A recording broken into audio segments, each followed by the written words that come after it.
Putera Brunei, Putera Abdul Matin Bolkiah berkongsi berita gembira iaitu beliau dan isteri, Pangeran anak isteri Anisha Rosnah bakal menimang cahaya mata sulung tidak lama lagi. Ananda Sultan Brunei Sultan Hassanal Bolkiah itu memuat naik kabar gembira dalam hantaran Instagram miliknya dengan berkongsi sekeping foto hitam putih yang memaparkan beliau dan isteri berpegangan tangan sambil berpandangan mesra di balkoni.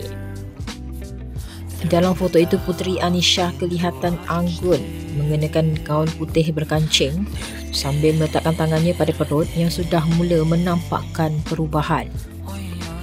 Manakala tarikh jangkaan kelahiran bayi diraja itu belum diumumkan, namun pasangan berkenaan bakal menyambut ulang tahun perkahwinan kedua Januari ini. Sekiranya bayi yang bakal dilahirkan itu lelaki, beliau akan berada di kedudukan ke-6 dalam senarai pewaris tahta Brunei selepas ayahandanya.